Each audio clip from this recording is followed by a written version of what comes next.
Melissa and I have been dating for a little less than 2 years. It's been an amazing relationship, admittedly my only one, but I am really happy with her. We are both in PhD programs at the same university. It's where we met, but in different STEM fields. We've been considering moving in together, getting pets, and overall I'd say our relationship is pretty serious, and she has even mentioned getting married before. I can definitely see a future with her, but it's still a bit early for me, and right now I'd like to focus on my research and securing a future that can support both of us. She took that kind of harshly, but I just wasn't ready to commit to something like that yet. That was the only bump we've had until Natalia entered the picture again. Some background info: Natalia and I went to the same college for undergrad. She studies the same branch of biology that my current GF studies and is a year younger than I am. We were in the same science-related clubs and a professional fraternity together and quickly became very close friends, as Natalia and I had extremely similar personalities and interests.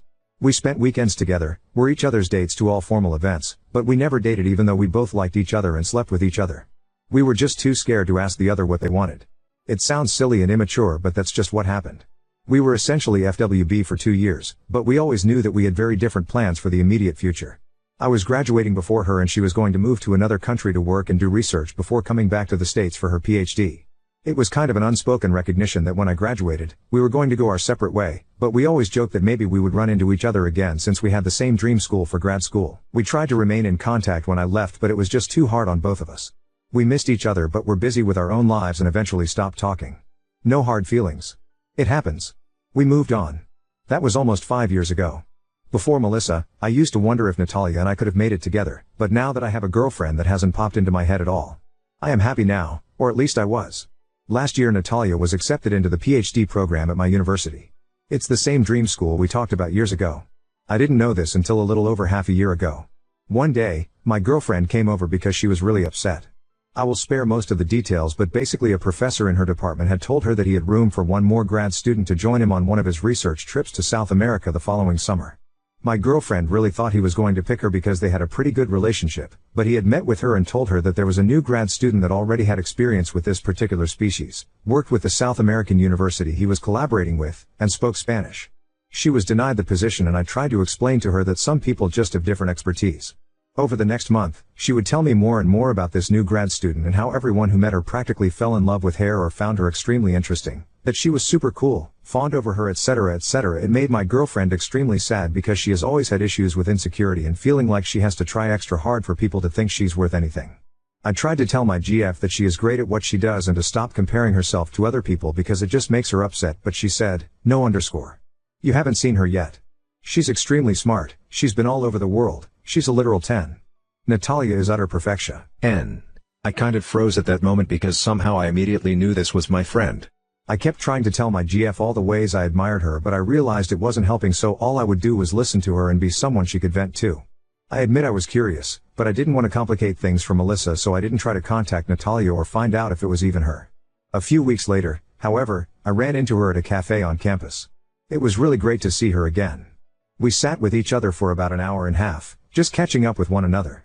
I told her about my research and she told me about hers. She had accomplished so much for herself in the few years since I had seen her last, and I was so happy for her. I told her I had a girlfriend who was in the same department as she was, and she asked if we could all hang out sometime since she was still new to the town. Natalia seemed really excited and not at all disappointed. We exchanged numbers and parted ways. It felt evident to me that we had moved on. Whatever romantic feelings we had for each other were purely platonic now.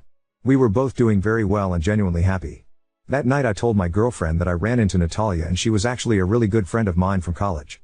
I knew my girlfriend felt really insecure at work and in the lab, and I did not want her to feel threatened within our relationship.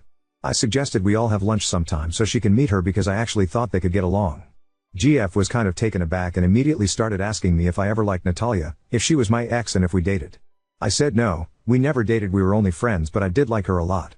I reminded her that this was 4 years ago and that I have not thought about her at all since I started dating GF.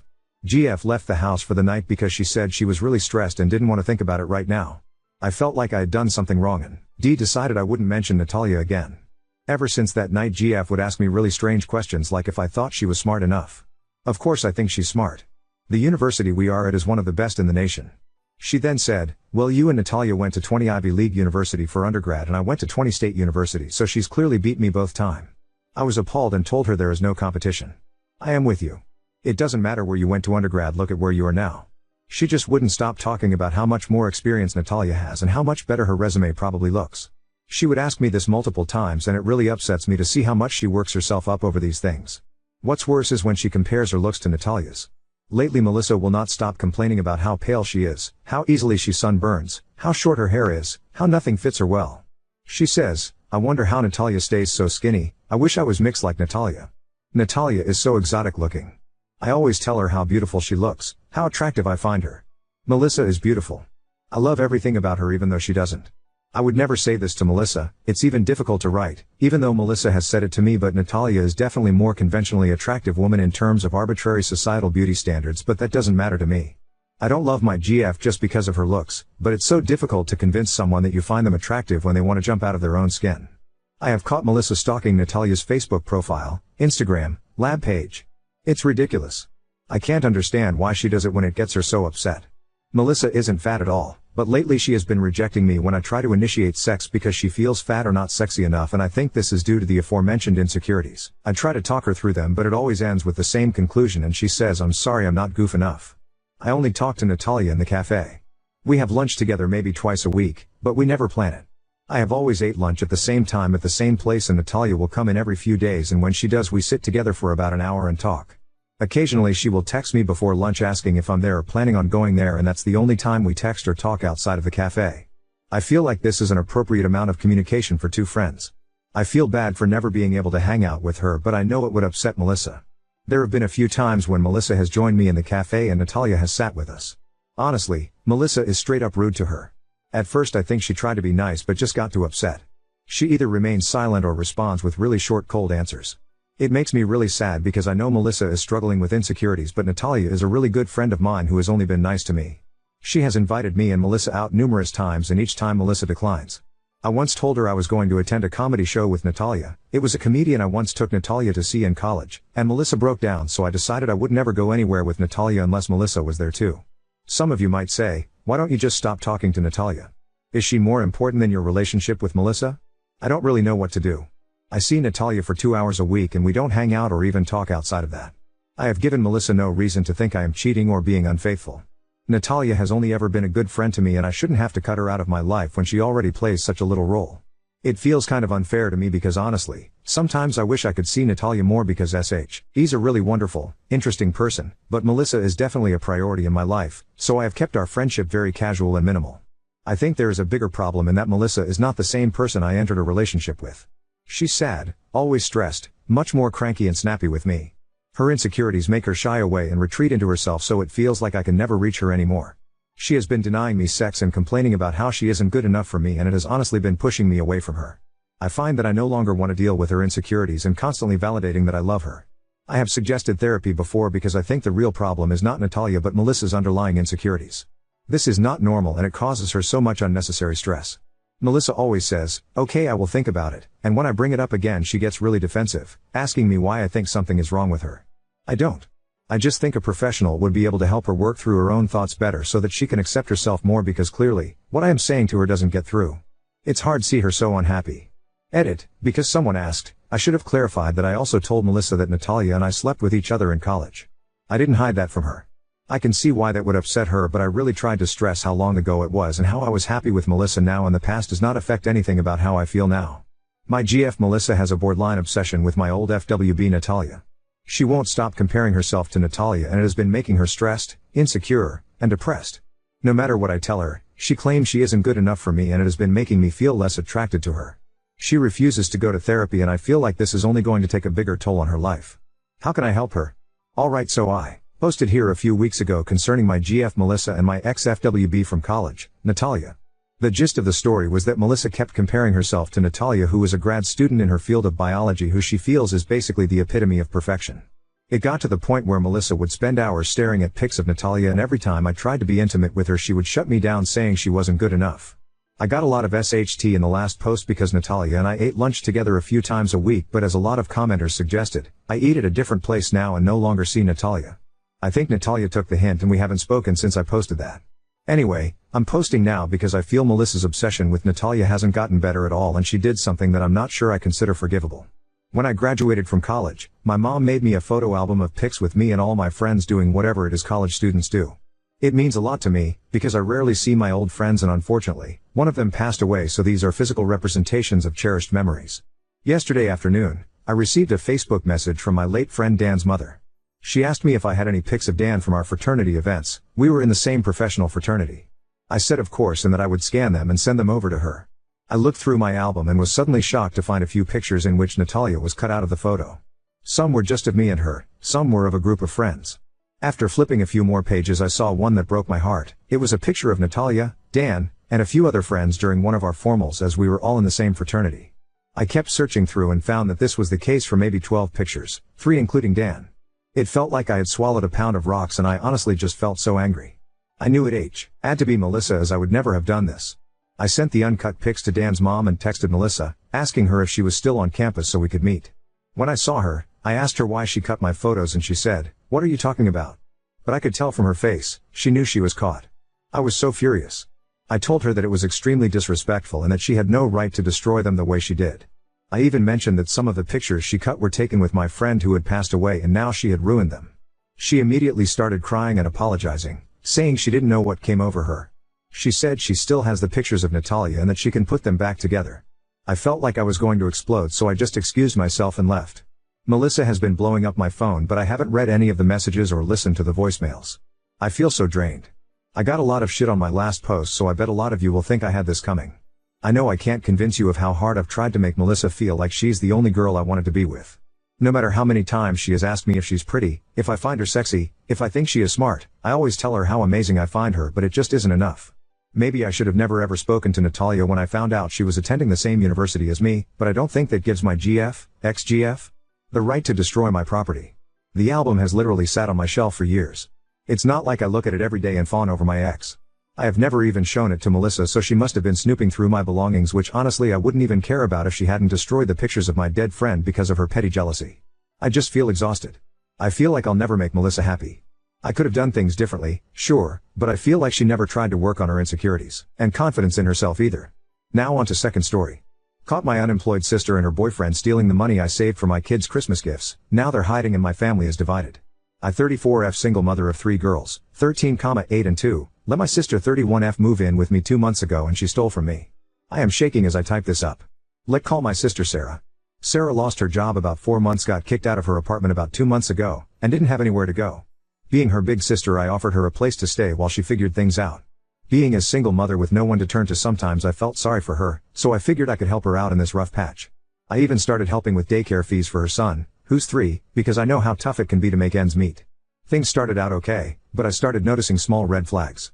First, Sarah's boyfriend, who I'd only met 3 times, began coming over almost every day while I was at work. I didn't love it, but I thought they both needed support, so I let it slide.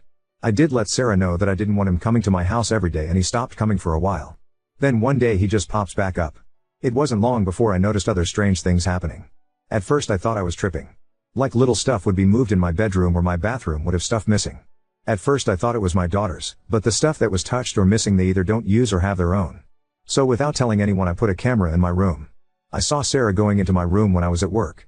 I confronted her and told her, without letting her know about the camera in my room. I told her I knew she was going in my room and if she does it again she was out. She half-assed apologized and we moved on. Well, yesterday when I get home, I noticed my closet door slightly opened. I knew something was off because I never leave my closet door open. And, as I was looking through my closet, I noticed one of my handbags was missing. I had been saving up about $2,500 for Christmas gifts for my kids in the handbag.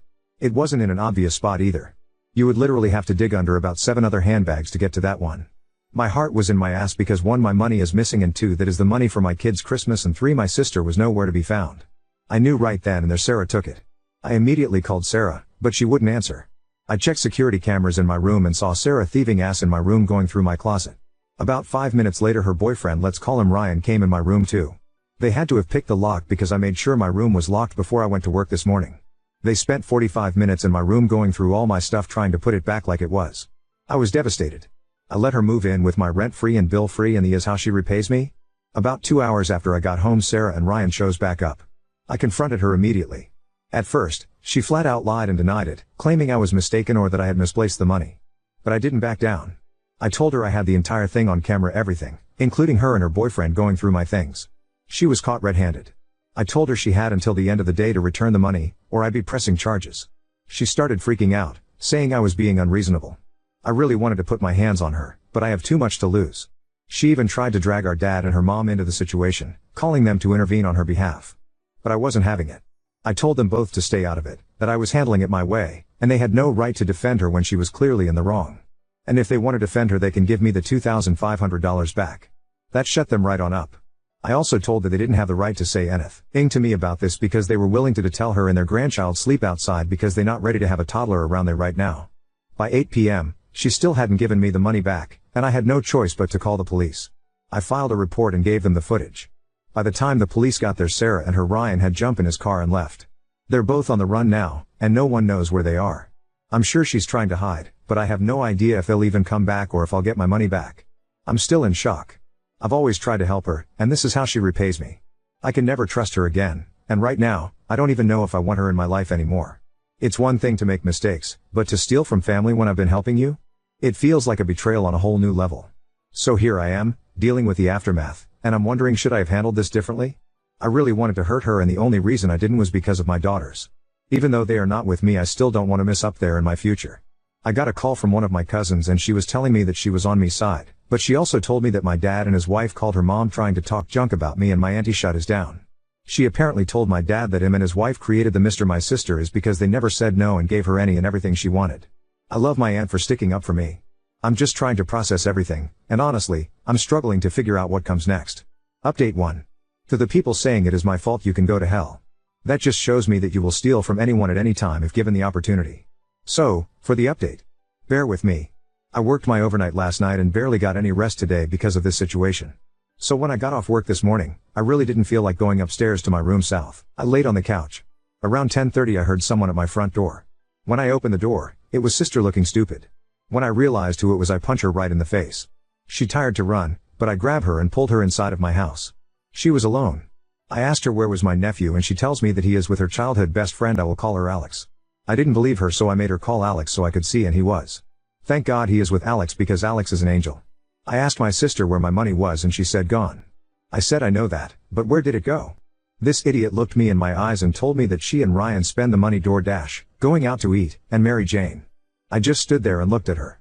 She didn't say anything, and I know she thought I was going to punch her again because every time I moved she would flinch. After what felt like hours of me staring at her, I called her a dumb bitch. I told her she needed to explain herself. What pisses me off is she wasn't even looking for the money. She was looking for my handgun. She told me that Ryan had convinced her to go to her old job and get revenge for firing her. I told her she was a dummy for going along with that play. I then asked her why did she get fired, because she told us her job had to lay off people due to the drop in business. It is a small business and a local family-owned grocery store. Well, come to find out, her and 4 other employees decided that they didn't want the 15% employee discount they were getting and the $19.50 they were getting paid. They wanted free merchandise and free money for the registers. My jaw hit the floor. Her old employer told her if she paid back the money she took he would press charges. I asked her how much she took and it was about $690, but I think it was way more. Ryan didn't like the idea of her getting ripped off and came up with his plan. She knew I had a handgun. She didn't know that I'd take it with me everywhere I go because I have my concealed carry license. While she is taking to me, I'm recording the whole time. She then tells me the reason she got kicked out was because she told her landlord that if he didn't let Ryan stay with her and not be on the lease, she was going to get a bunch of people to bet him up. The landlord filed a police report and had her evicted 10 days after. But what really pissed me off is she told me the whole time she was on the run she never once checked up on her son. She said Ryan doesn't want him around, so that is why she took him to Alex. At that point I snapped. Everything from her stealing from me to her abandoning her son just came out. I have never yelled and cursed at no one like that before. I really let her have it. She started crying, but I couldn't care less. She tried to talk, but I told her to shut the fuck up because I was done with her shit. I told her she was a piss poor excuse for a human being and a mother. I told her that she should be ashamed of herself for what she did to me and how she is treating her son. I told her that I was going to help Alex get custody of her son because she didn't deserve him. She tried to talk, but I wasn't done. I also told her that she is going to jail and Ryan is too. She really started crying, but again I couldn't care less. I was yelling so loud I think the neighbors heard me and called the police, which I was going to do anyway. So, thank you to my neighbors. When I opened the door and seen it was the police, they asked me was everybody and everything okay because they could hear me from the street and my neighbors were concerned. I told them no and explained everything that was going on. Sarah was just sitting there like a deer in headlights and trying to play victim. She told the police that I gave her the money. I wanted to jump on her right then and there. I told the police that the previous officers had the footage of her and Ryan going through my stuff. One of the officers ran her name and seen she had a warrant for her arrest and put her in handcuffs. They took Sarah outside and was searching her. The police pulled some money out her pocket and she told them to give it to me. This stupid bitch wanted them to give me $24.76. Yes, I counted it. I told them to keep it because she is going to need it. The police asked her how did she get there and Sarah said Ryan dropped her off. They asked her where was Ryan and she said around the corner waiting on her. When one of the officers went to check, the dummy was still there sleeping. So he went to jail also. I called my dad and told him what was going on, and to my surprise he must have had a change of heart. He told me after my aunt read him the riot act he took everything in and realized we were right. He told me that she is going to have to pay for what she did. I also told him about my nephew, but he knew that he was with Alex and glad he was with her. I told him about helping Alex get custody of my nephew and he told me to do what I had to do. The reason I want Alex to get custody is because she is great with my nephew. She loves him and he loves her. He also is happier when he is with Alex. Even when she would visit Sarah, my nephew wouldn't leave Alex's side. She also, if anything ever happened to my sister, she would take my nephew with no problems. Sarah's mom is pissed at me because I will not drop the charges, and I gave the police the recording of her telling me the plan she really had because it added more charges. I told her if she was good mother and raised Sarah right we would be going through this. She called me a bitch and hung up. I blocked her. She can deal with Sarah and pay for lawyers. I will make sure I'm at every court date for Sarah and Ryan if possible. I don't want neither one of them getting out anytime soon.